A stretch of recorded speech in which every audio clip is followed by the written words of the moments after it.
Espero que não fique, né? A ideia é que vocês tenham bastante dúvidas para a gente conseguir, né, dar uma dinâmica melhor aí para o andamento da coisa. Beleza? Eu sei que o Douglas, eu acho, me enviou uma dúvida em relação à lista, mas eu acho que primeiro eu focaria, não sei se o Douglas me permite, não sei se ele quer falar. Bom, eu posso já falar disso agora, então. E aí depois a gente parte para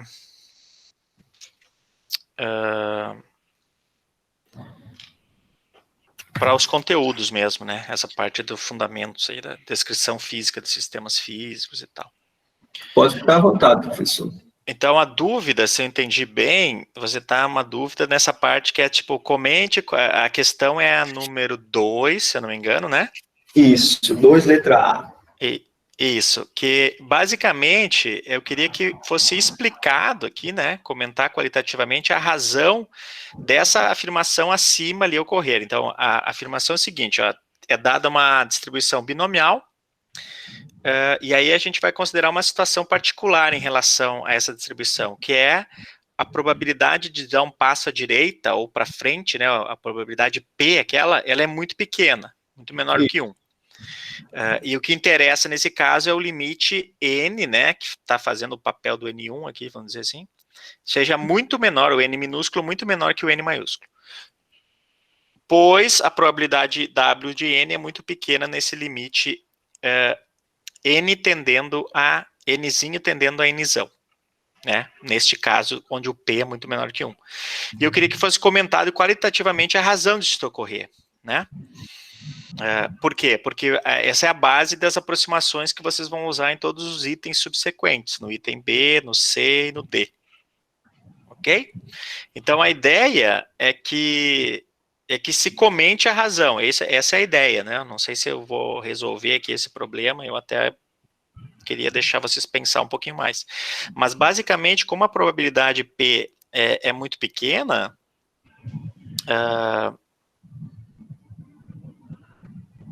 o que a gente está vendo? Se isso é a probabilidade, se o P for muito menor do que 1 e o P é a probabilidade, vamos chamar de pasta à direita aqui, tá?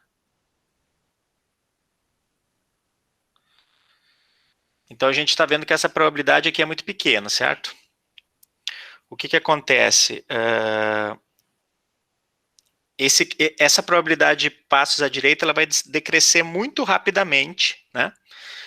Com N na dependência, porque o que eu vou ter lá no W de N, acho que é assim que está escrito lá, ó, é N fatorial sobre N fatorial, Nzão menos Nzinho fatorial, e aqui as probabilidades, né? P a N, e aí o Q aqui, que é 1 menos P, né? Isso aqui é o Q, a N menos N, né? Nzão menos Nzinho. Ok? Então, nessa situação, esse termo aqui vai decrescer muito rapidamente, ó, certo? Principalmente no limite quando esse cara aqui tender a N, né? Esse cara. Certo? Então, esses caras não vão dar uma probabilidade muito grande. A gente vai ter uma probabilidade pequena e é essa a ideia. Você tem que comentar a razão daquela frase que está no enunciado ocorrer. Certo? Essa é a ideia do item A. E a partir daí, sabendo disso, né, você vai partir para os outros itens aí e fazendo as aproximações que são solicitadas aí até chegar na distribuição de Poisson lá, que é o item D. Essa é a ideia. Então, só tem algumas manipulações. Aí tem várias formas de fazer, né? Cada um dos itens, né? Por exemplo, o item C lá, que é para mostrar que aquele produto de fatoriais vai ser aproximadamente Nzão na Nzinho. Você pode fazer expandindo os fatoriais e tal, ou usando uma relação de Stirling, que a gente chama, que é fórmula de Stirling, ou aproximação de Stirling, né? Que log de N fatorial é igual a N log N menos N, aproximadamente, né? É algo assim, Stirling, se eu não me engano. Ok? Mas aí vocês decidam. Mas assim, o item A, que era a sua dúvida, é basicamente isso, é explicar por que quando a probabilidade passa à direita é muito pequena, por que a probabilidade vai ser muito pequena, né? Então vocês têm que explorar isso aqui, ó. E aí vocês vão explicar qualitativamente, né? Eu acho, inclusive, que isso aí está explicado até no enunciado das questões no Salinas ou no Reif, não sei. Beleza? Mais ou menos claro? Ok, professor. Muito bem. Então vamos aos conteúdos assim específicos, digamos assim, dessa parte de fundamentos de mecânica estatística, né? Vocês chegaram a revisar o conteúdo? Alguém tem alguma dúvida? Senão eu vou passar mais ou menos por cima aqui do que eu falei, tá? Mas eu vou ser bem sucinto, então vocês vão ter que ler de qualquer modo, né? Ai, caramba, deixa eu organizar aqui. Para que lado que eu tenho que ir? Pra cá.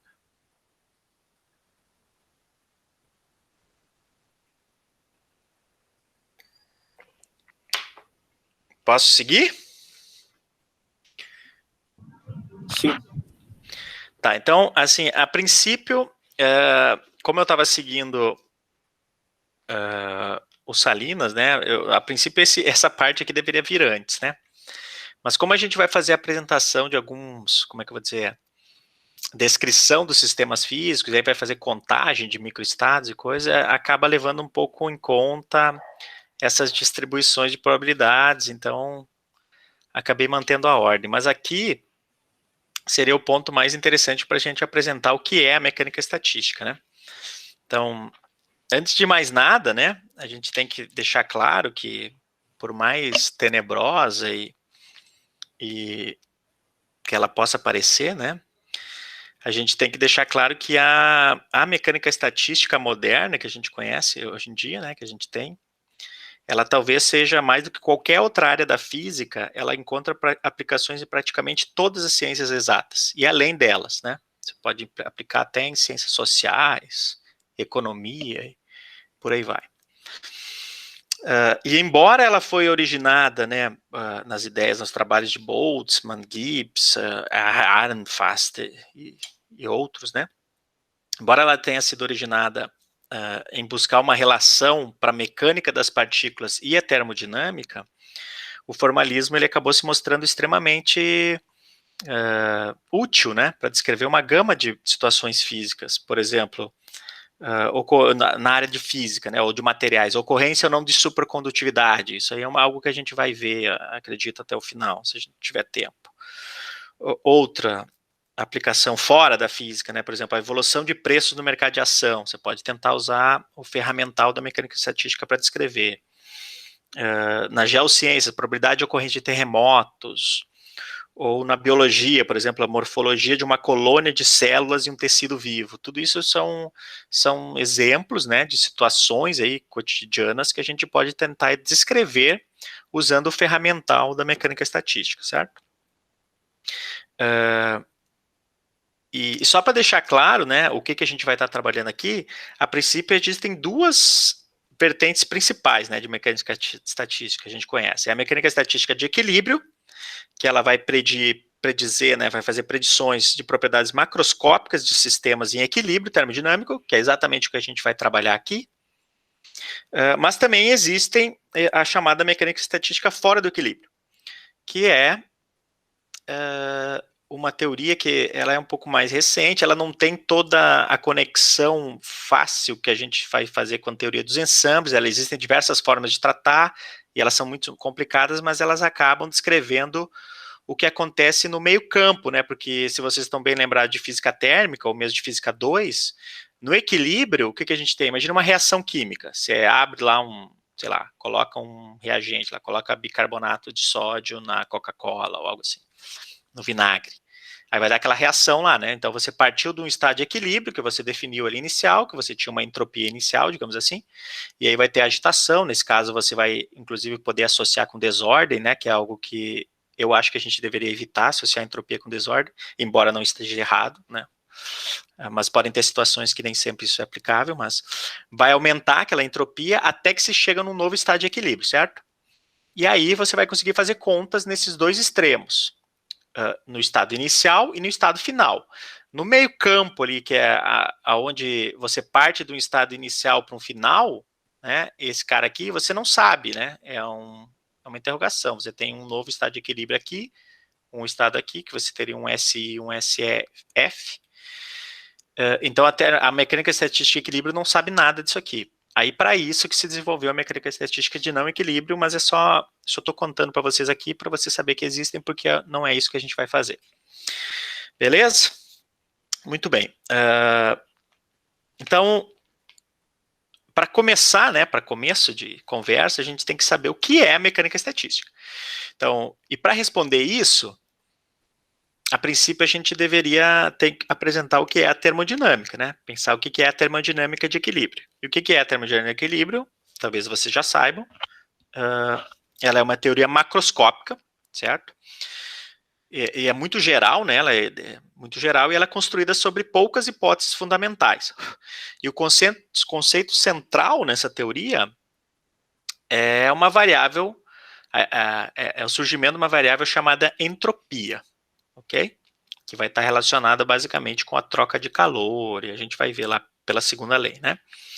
E lá na termodinâmica, ela é definida de um modo um tanto quanto abstrato, né? E o que ela nos diz é justamente o que eu acabei de falar, né? É princípio variacional. Você tem um sistema, digamos assim, um sistema isolado. O que o princípio variacional vai dizer? Se você tem um sistema isolado, o estado de equilíbrio termodinâmico vai ser aquele estado macroscópico que vai maximizar a entropia. Essa é a ideia, né, da segunda lei. Lá você tem o ΔS maior ou igual a zero, né, algo assim. Ok? Então, a termodinâmica ela vai descrever sistemas macroscópicos e elas vai ser, que são compostos por um grande número de partículas, né? Assim, chutando por baixo, é da ordem do número de Avogadro, né? 10 na 23 mol na menos 1. De entes microscópicos, né? Que seriam as partículas, ou células, ou spins, ou o que quer que seja, depende do sistema físico que você está tratando. E esses caras são regidos, essas partículas que compõem esse sistema macroscópico são regidos pelas leis fundamentais da mecânica, seja ela clássica, se o sistema for clássico, ou quântica, se o sistema for quântico.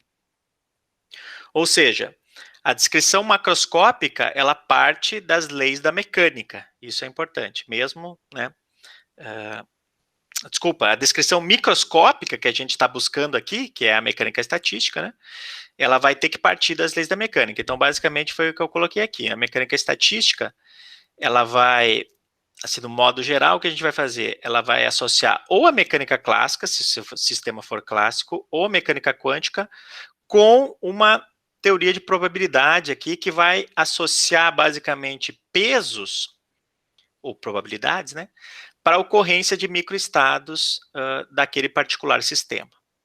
Ok? Essa é a ideia da mecânica estatística, ok? E ela vai, então, do modo geral, o que ela vai estar fazendo, você vai ter que buscar, então, esses pesos, e você vai fazer tudo isso para obter valores médios, né? De um conjunto grande de medidas de um mesmo observável, ou de um certo observável, né? Aquilo que eu estava falando ontem para vocês. Se vocês pegarem o caminho aleatório, que a gente estava vendo ontem, lá o problema do bêbado no curral, o que seriam esses ensembles? Seriam, digamos assim, infinitas cópias, ou diversas cópias do mesmo sistema, certo? E aí você vai fazer a evolução dessas diversas cópias do seu sistema e vai tomar a média para obter valores médios aqui de observáveis que você queira medir, por exemplo, sei lá, temperatura, volume, coisas do gênero, né? Essa é a ideia. Então, esse é o programa fundamental da mecânica estatística, é esse, certo? Então, o que vocês podem já perceber é que ela vai ser uma teoria probabilística, que vai estabelecer uma conexão entre as descrições microscópicas da mecânica, seja ela clássica ou quântica, com a teoria macroscópica, que quando você vai fazer valores médios, você vai conectar com a teoria macroscópica, que é a termodinâmica. Então, você vai relacionar as teorias microscópicas com o macroscópico por meio de uma distribuição de probabilidades aí para a ocorrência dos seus microestados. Essa é a ideia básica, certo? Cabe mencionar também que a gente vai ver quando falar da teoria de ensembles, é que essa teoria ela já fornece predições para as flutuações que vão ocorrer nas medidas desses valores médios, aqui, por exemplo, flutuações de energia, quando há troca de calor entre sistemas físicos, flutuações no número de partículas, quando há troca de partículas, né, quando eu tenho um vínculo ou uma membrana permeável que permite trocar partículas. Então, ela é bem genérica, isso é muito legal. E aí, uma outra característica fundamental é que a gente vai estar interessado no quê? Ó?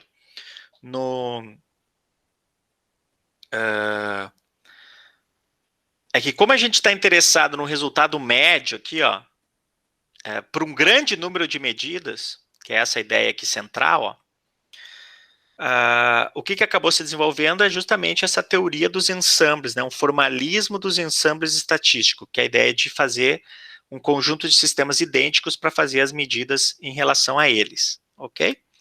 Então, isso aí está diametralmente oposto à ideia de se analisar um único sistema particular e ver a evolução temporal dele. Mas ele é muito mais prático. A gente vai comentar a seguir sobre isso, mas vocês podem imaginar, é tipo fazer uma ideia, assim, uma conexão com computações em paralelo, por exemplo. Assim. Se você ficar fazendo médias temporais, você tem que fazer uma na sequência da outra. Então, se você vai fazer uma simulação, por exemplo, um método Monte Carlo, fica inviável para um sistema muito grande. Enquanto que na teoria do ensemble, se você consegue fazer cópias, infinitas cópias, um grande número de cópias do seu sistema, você pode calcular aquilo rapidamente e tomar a média, e se as duas médias forem compatíveis, que é algo que os postulados fundamentais da mecânica estatística pressupõem, então essa teoria pode fazer sentido, o seu cálculo, né, a sua predição pode fazer sentido. Muito bem. E isso, né, eu gosto sempre de mencionar, essa ideia toda aqui que a gente está fazendo é muito parecida com a ideia do valor esperado em mecânica quântica. Quando você vai fazer, sei lá, pega o exemplo clássico lá que o pessoal gosta de tomar, por exemplo, do qubit, né, da unidade de computação quântica. O elétron, o spin do elétron, digamos assim, vamos trabalhar assim. Quando você vai fazer medidas com um aparato quântico, você tem que garantir que o seu sistema inicial, você tem um conjunto muito grande de sistemas igualmente preparados. E aí você vai interagir com o seu aparato, vai fazer sua medida lá, né? Que não precisa ser você humano, né? Mas é a interação desse qubit com um aparato físico. E aí, no final das contas, você vai ter que tomar o valor médio para fazer predições, né? Que é algo que você mediu. É um valor médio. Então, essa ideia é muito parecida com o que a gente tem lá. Ok?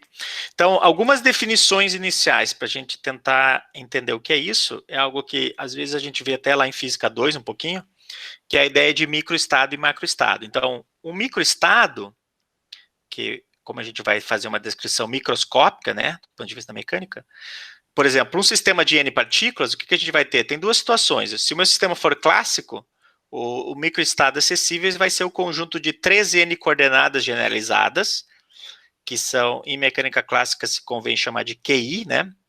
Em 3D, esses QI seriam XYZ, beleza? Mas isso pode ser muito maior, né? Dependendo do sistema que você está tratando. Isso aqui é genérico, essas coordenadas. E também de 3N momento generalizado, que são os PIs, né? Que em 3D aqui seriam PX, PY, PZ. Então, isso define os microestados acessíveis, né? Que é como você pode acessar, né? Digamos, o que está disponível do espaço de fases para uma partícula microscópica descrita na mecânica clássica acessar. Do ponto de vista quântico, se o seu sistema for quântico, né? O que vão ser esse microestado acessíveis vai ser definido pelos números quânticos que regem o seu sistema. Então, por exemplo, se a gente pegar um átomo de hidrogênio, a gente vai ter uma função de onda aqui, que basicamente ela tem uma componente espacial e uma componente de spin, tá? Isso vai ter uma convolução, tem um subespaço de spin e um subespaço aqui que é o R θφ, né? em variáveis esféricas, né? Coordenadas esféricas. Então, o microestado vai ser definido por esses números quânticos assim, N, L, M, L, e também de spin, que são S, M, S, ok? E esses caras aqui nada mais são do que os caras que descrevem aqueles orbitais que a gente via lá no ensino médio, até os orbitais quânticos e tal. Então, essa é a ideia do microestado, beleza? Muito bem. E, por fim, o macroestado. O que é o macroestado? Vai ser o conjunto de microestados acessíveis que sejam compatíveis com desculpa, com variáveis macroscópicas do sistema. Por exemplo, o volume, a energia interna, né, o número de partículas, etc. Ok? Ocorre que descrever um microestado para um sistema com n igual ao número de Avogadro, né, 10 na 23, é uma tarefa um tanto quanto difícil, né? No entanto, o estado de equilíbrio, que é o que a gente está interessado aqui na mecânica estatística de equilíbrio, ele é uma função de poucas variáveis, né, o estado de equilíbrio termodinâmico.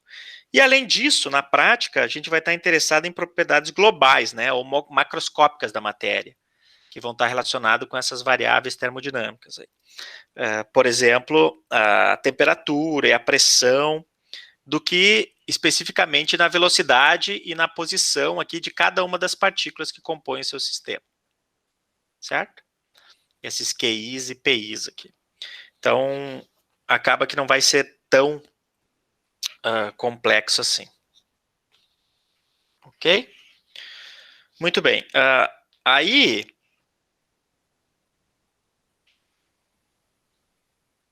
tem algumas coisas que a gente tem que falar. Que são propriedades, né? E aí eu já vou entrar em alguma descrição do espaço de fases aqui dos sistemas físicos, né? Então, são conceitos fundamentais da mecânica estatística de equilíbrio. O primeiro deles é o teorema de Liouville. Eu não vou entrar em detalhes aqui, tem uma questão na lista, vocês vão trabalhar isso. Mas, basicamente, o que ele vai estar dizendo?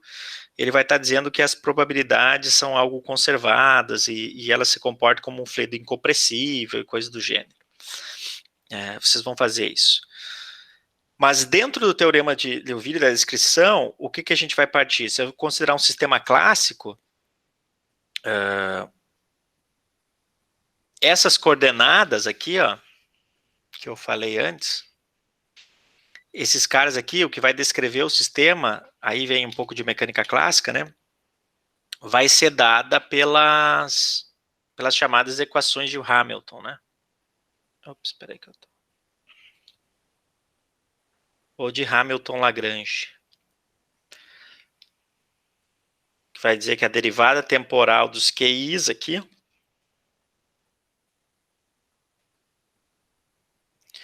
isso é igual à derivada parcial de uma quantidade aqui, ó, H, Q e P, em relação ao momento API, tá? Putz, aqui me faltou espaço. Deixa eu ver se eu consigo colocar aqui.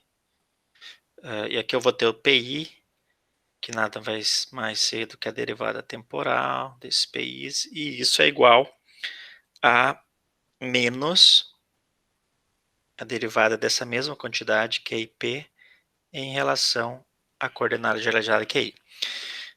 E isso, claro, para ir, bom, de 1 até 3N, né? Isso classicamente. Esse cara aqui, essa quantidade H, é o que a gente chama hamiltoniana do sistema. Ela nada mais é, nada menos do que vai estar relacionado com a energia mecânica do seu sistema. A gente vai estar falando muito disso, é bom você se familiarizar com essa ideia da hamiltoniana. E esse ponto aqui, o Q e P, que definem aqui os microestados, é um vetor no espaço de fases, tá? Seria esse cara aqui, ó, esse ponto P e Q aqui, ó. Aqui eu botei P, Q e T, né? Ele é um vetor no espaço de fase e ele vai evoluir nesse espaço de fase aqui, que nada mais é do que um diagrama que você bota os seus momentos generalizados, ou seja, velocidade, basicamente, né? e as suas coordenadas generalizadas, que é basicamente a posição. Tá? Isso é o que define um espaço de fase. E aí o que acontece? Então a evolução do sistema ela vai ser uma curva nesse espaço de fase, certo? Essa é a evolução do seu sistema físico. E o que a gente tem que lembrar também, ó, eu acabei não colocando aqui, vou colocar aqui embaixo, que se H não depender, se o hamiltoniano não depender do tempo, né? Eu vou ter o que a gente chama de sistema conservativo. Essa cara aqui é o que eu falei, né? H de Q e P, ela é equivalente à energia interna do meu sistema. A energia mecânica, desculpa. Ou energia interna. Que a gente sabe, lá da física 1, que o que é a energia interna, a energia mecânica, ela tem uma soma de uma componente cinética, devido ao movimento das partículas, e uma componente de potencial devido à interação dessas partículas com algum potencial. Ok?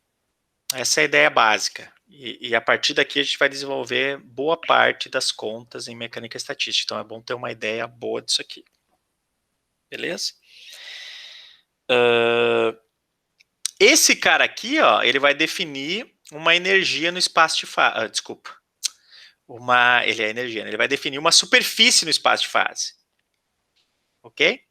Ou seja, a superfície que é acessível ao seu sistema, dada a formulação matemática que a gente vai ter para essa relação aqui. Certo? Muito bem. O que mais que a gente tem que falar aqui?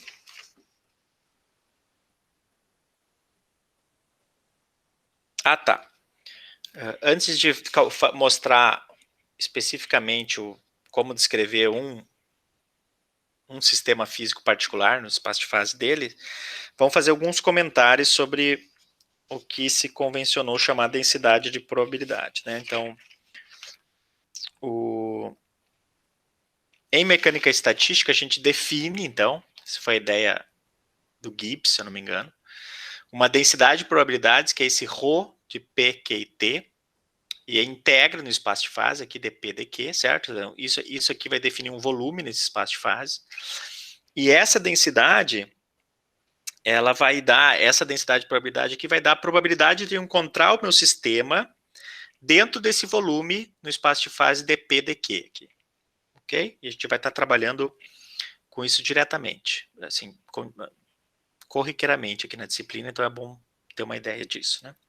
Então, o ensemble estatístico, de acordo com Gibbs, ele é um conjunto de pontos P e Q, no espaço de fase, cuja probabilidade no tempo T é essa cara aqui, ó, esse ρ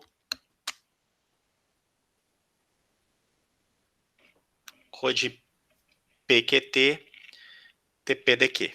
Okay? E cada ponto aqui representa uma cópia exata do sistema em um microestado diferente do mesmo. Então é aquela ideia que eu falei lá, aquele paralelo, inclusive, com o nosso caminhante aleatório, né? Então você vai fazer infinitas cópias e aqui, do ponto de vista da mecânica, essas cópias vão ser os pontos, né? Cada ponto nesse espaço de fase vai ser uma cópia do seu sistema e vai representar um microestado acessível do mesmo. Beleza? Muito bem. Bom, essa densidade ela é normalizada, tem outras coisas do gênero. E quando vocês forem estudar o teorema de Liouville, vocês vão estar trabalhando com essa densidade aqui, ó. Tá? Vocês abram o livro lá, vai estar tudo feito e tal. E aí as conclusões finais vão ser em cima de uma densidade de probabilidade. É isso que vocês têm que levar em conta para entender o significado do teorema de Liouville aplicado à mecânica estatística, porque o teorema de Liouville aparece em diversas situações da física. Dinâmica de fluidos, vai aparecer no eletromagnetismo, na mecânica clássica. E aqui, na mecânica estatística, em cima dessa quantidade que é a densidade de probabilidade. Ok? Então tá. Muito bem, então vamos ver como é que a gente obtém aqui, ó, fazer uma revisão de mecânica clássica, basicamente. Ou não de mecânica clássica, mas de assuntos de mecânica clássica, vamos dizer assim. Então, Porque quando você vai fazer a descrição de sistemas físicos, você tem que saber obter isso aqui e ainda contar os números de microestados. Então, vamos pegar o exemplo de um oscilador harmônico clássico em uma dimensão. E esse oscilador ele vai estar entre uma energia E e o E mais um diferencial de energia ΔE aqui, beleza? Então, a energia mecânica total, como eu já falei, ela é uma soma de uma componente cinética e potencial, correto? Como é que você escreve energia cinética? 1/2 de mv2, correto? Isso você pode reescrever da seguinte forma, que é a mais comum utilizada em mecânica, né? P ao quadrado sobre 2m. Isso aqui sempre você vai ter quando tiver energia cinética de uma partícula. No caso do oscilador harmônico, a força que está mantendo esse cara aqui oscilando é um F, é lei de Hooke, né? Menos Kx. E aí, para obter isso aqui, como é conservativo, você vai saber que o F é menos o gradiente de V, então você vai integrar o F para obter V, e se você integrar menos Kx, você vai ter, aqui no caso não é X, né? Mas é Q, estou usando coordenadas generalizadas, né? Então vai ser 1/2 de Kq2, beleza? Então isso aqui, sempre que você tiver um oscilador harmônico, a sua hamiltoniana, né, ou sua energia mecânica, é dada por essa cara aqui. Então esse é uma hamiltoniana que depende tanto do momento generalizado P, quanto da coordenada generalizada Q, correto? E esse cara aqui é uma constante de movimento, a energia, né? Maravilha. Então esse cara vai definir uma superfície. Como é que eu determino que ele vai definir uma superfície no espaço de fase? O espaço de fase é esse cara aqui. É um gráfico dos momentos generalizado pelas coordenadas generalizadas. Bom, é muito simples. Eu quero obter os pontos de intersecção aqui, ó. Tá vendo? O que eu vou fazer? Se eu considerar P igual a zero, eu vou ter os pontos de intersecção aqui no eixo Q. Então, se eu fizer P igual a zero nesse cara aqui, ó, o que eu vou ter? 1/2 de Kq2 é igual a E, certo? 1/2 de Kq2 é igual a E. Portanto, o Q é igual a mais ou menos raiz de 2EK. Então, esses pontos aqui, ó, esse ponto aqui e esse aqui, são nada mais nada menos do que a raiz quadrada de 2E sobre a constante da mola, no caso, do seu oscilador, né? E para obter os outros pontos de intersecção, você vai fazer a mesma coisa. Então, aqui você vai botar a coordenada igual a zero. Então, se eu fizer Q igual a zero nessa equação aqui, ó, o que eu vou ter?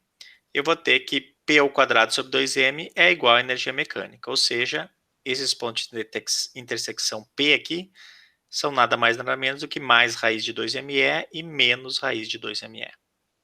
Ok? Professor, Pode perguntar. basicamente, esse gráfico onde o senhor nos apresentou aí, né, o espaço, é basicamente isso que nós iremos fazer aqui na questão 8, que ela pede para a gente definir aqui um espaço de fase. É isso aqui, ó. Ah, tá. Inclusive, acho que é esse aqui que eu pedi, né? Já estou respondendo aqui a lista. E aí vocês têm que saber contar, ó, o número de microestados acessíveis, porque aqui, claro, aqui eu fiz essa banda aqui, tá vendo? Porque essa banda aqui é uma banda de energia, por causa que esse cara aqui já está dito, né, que ele vai definir uma superfície do espaço de fase, e eu estou tratando meu sistema entre o intervalo de energia E e E mais ΔE. Então essa faixa de energia aqui, ó, é um ΔE de energia, tá vendo? Então, o número de microestados acessíveis que você vai ter ali, você vai ter que conseguir contar. Nesse caso aqui, tem várias formas de você contar, tá? Esse sistema aqui ele é clássico, ele é contínuo, é um pouquinho mais chatinho, mas não é impossível. Agora, nos sistemas quânticos é um pouquinho mais simples, tá? Então, sempre quando a gente puder tratar sistemas quânticos, a gente vai tratar porque é um pouquinho mais fácil de contar. Mas se você pegar o livro lá e analisar, você vai ver que o número de microestados acessíveis nesse intervalo de energia E e ΔE vai ser 2π raiz de m sobre k ΔE. Esse vai ser o número de microestados acessíveis para esse oscilador harmônico clássico. E sim, esse aí vai definir basicamente a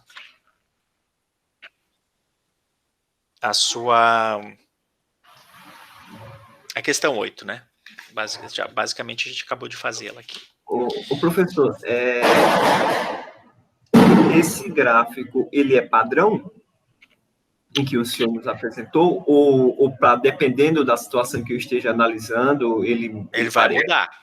Vai mudar, né? Vai mudar. Por exemplo, a gente vai falar muito de gás ideal. Um gás ideal, é bom que vocês guardem isso.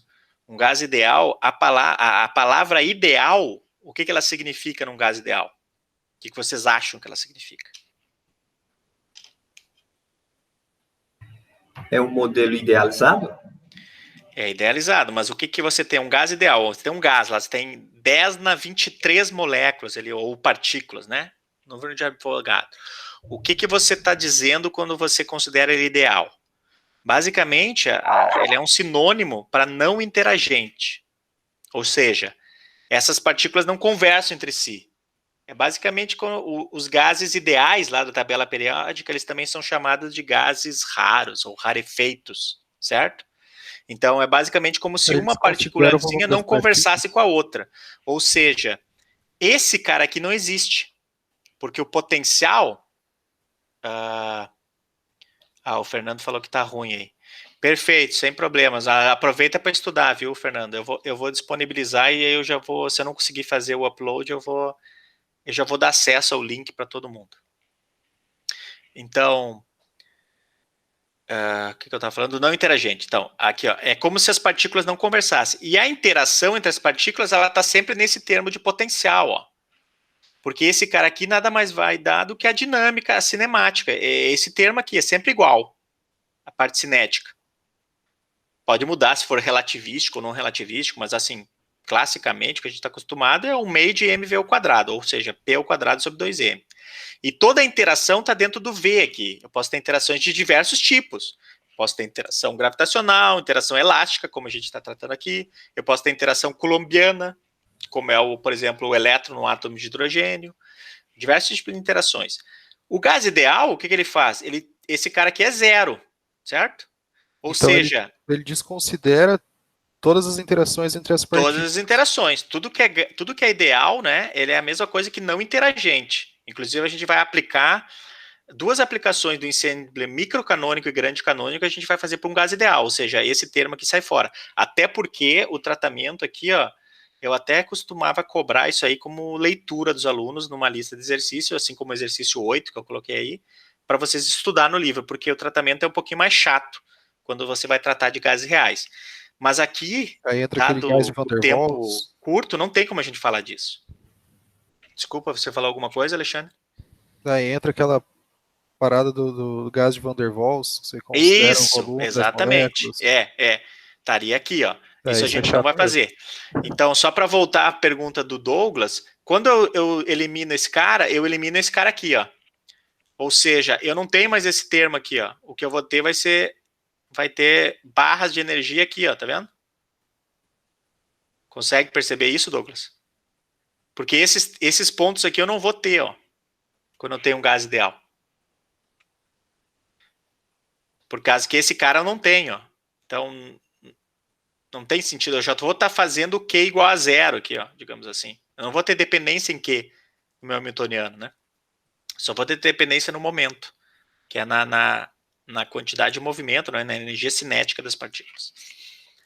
Então, isso vai mudar, sim. Esse gráfico aqui vai mudar de sistema para sistema. Se for um sistema quântico, muda também. Ele vai ser discreto, pula de um para outro. Mas, assim, os livros textos, eles fazem muitos exemplos disso aí. Vocês vão poder passar e ter uma ideia básica disso. Tá ok? Sim, senhor. Ok. Muito bem. Então, só para finalizar, eu queria falar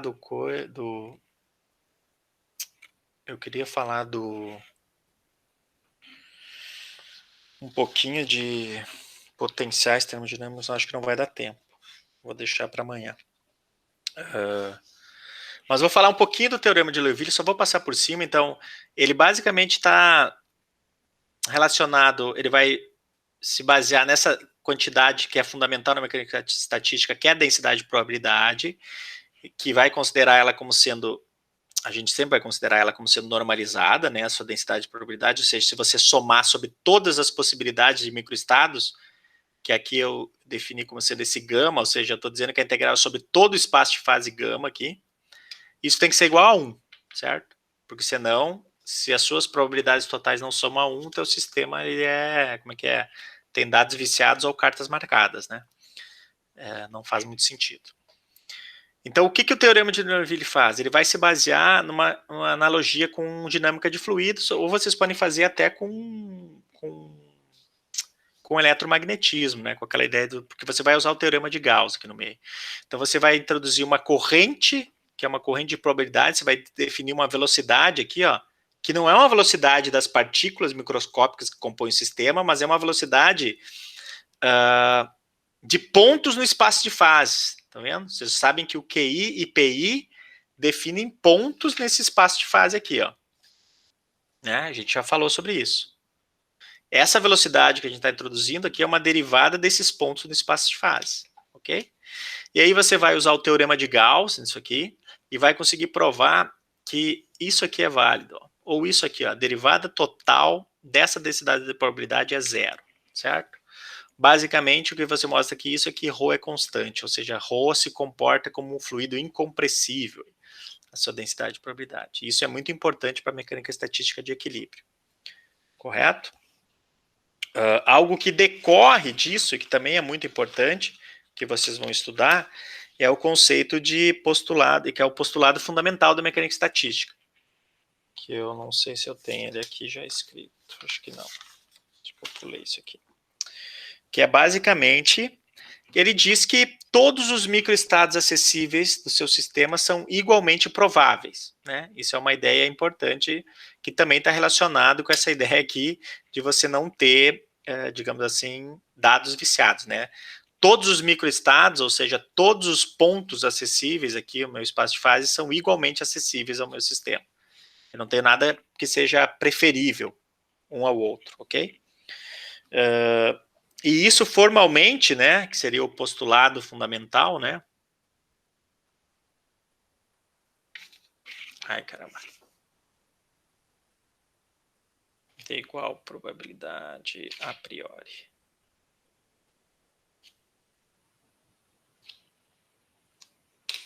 Formalmente, o que significa? Significa que essa densidade aqui, ó, de probabilidades, P e Q,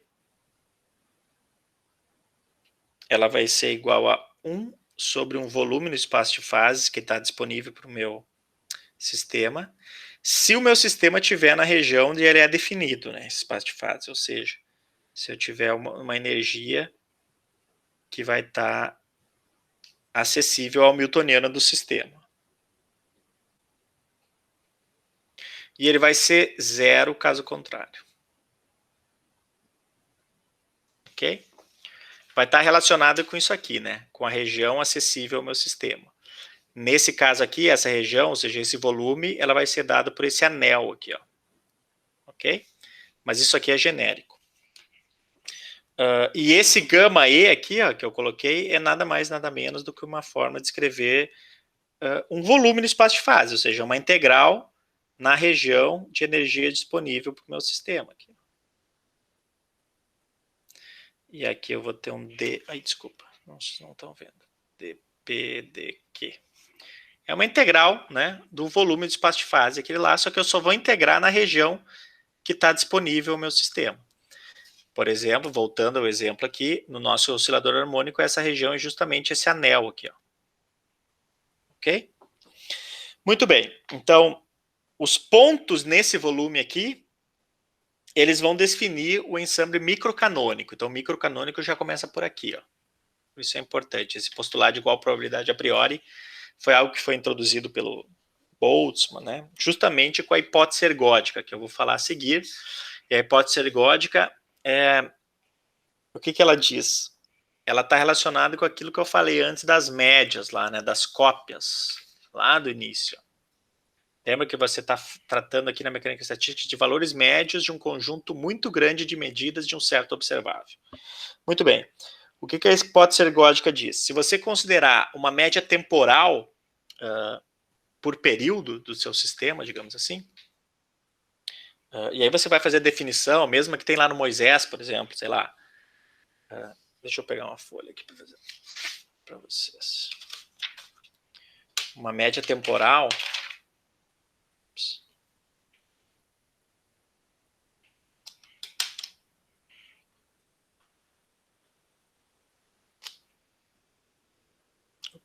Ergótica. Se a gente considerar uma média temporal,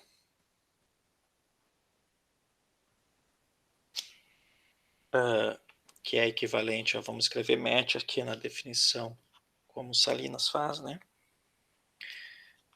Isso aqui é 1 sobre t, integral de t0 a t0 mais t, né? Onde esse t seria tipo um período, né? Da sua função f, a média temporal dessa função f aqui, genérica, tá? Uma f que vai depender de p de t e q de t. E aí você vai integrar em dt, certo? E comparar ela com a chamada média de ensemble, que é justamente o que a gente vai estar trabalhando, né? E esse cara aqui a gente vai chamar de f com subíndice e aqui, ó. Isso aqui nada mais é do que a integral de f de p e q vezes a densidade de probabilidade, p e q. E aí você integra no espaço de fase, dp dq, tá? Então, para o exemplo anterior, que a gente estava falando de espaço de fase, ou de probabilidade aqui, ó, postulado igual a probabilidade a priori, esse cara aqui vai ser nada mais nada menos do que 1 sobre gama e, vezes uma integral aqui na região disponível para os meus sistemas, h de q p e mais delta, vezes a minha função das coordenadas e dos momentos generalizados, dp dq, certo? Muito bem, então eu tenho essas duas definições. O que a hipótese ergódica diz para a gente? A hipótese ergódica diz o seguinte, que o meu sistema ele vai ser ergódico se, então o sistema é ergódico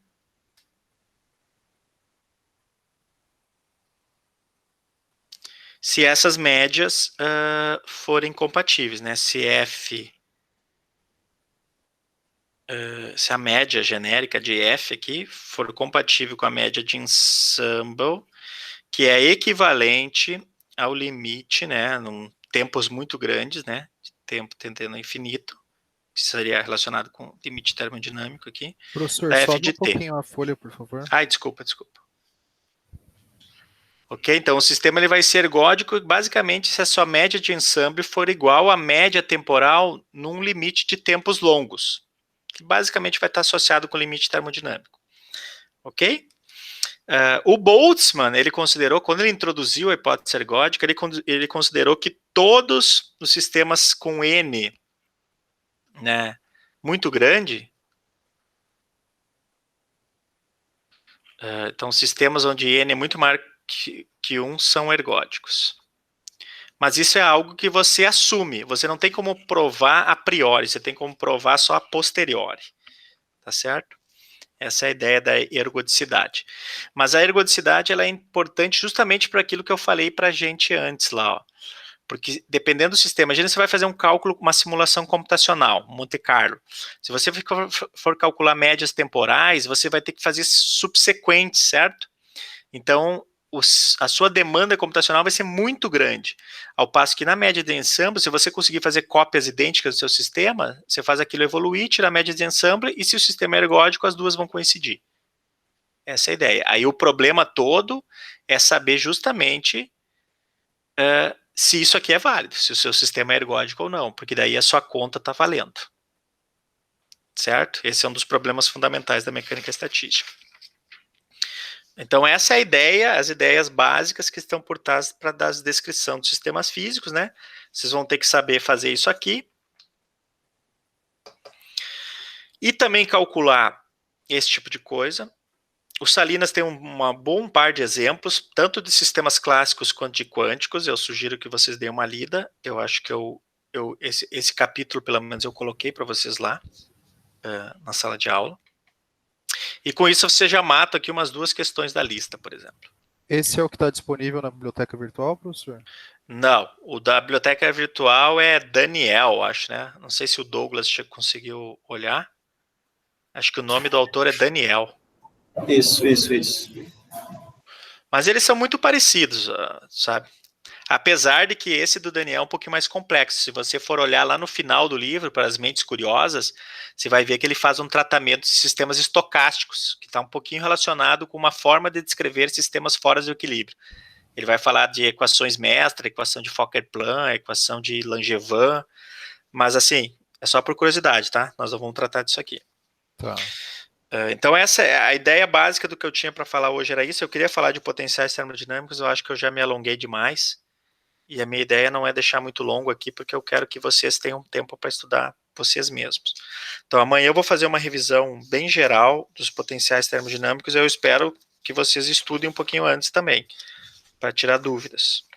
Tá certo? Pode deixar. Então tá, vocês têm dúvida quanto a isso aqui? Podem perguntar já agora. Professor, acho que eu não consigo nem ter dúvida por enquanto. Mas eu vou tentar. Eu vou tentar ter Mas umas assim, ó, dúvidas vocês têm que. É importante que vocês leiam antes, porque senão esses encontros assim vão ficar. A gente não tem muito tempo Sim. disponível. Então vocês têm que vir com as dúvidas, né? E não precisa fazer a pergunta só na aula. Por exemplo, o Douglas hoje me mandou um e-mail que ele estava com dúvida na questão 2 da lista. Então, aí eu já vim para a aula já pensando nessa situação. Então, vocês podem ficar perguntando o tempo inteiro. Eu não garanto que eu vou responder na hora, mas em algum momento eu pretendo, se eu souber a resposta, né, responder. Tá ok. Beleza? Sim, senhor. Ok. Então tá, gente. Eu vou parar a gravação aqui.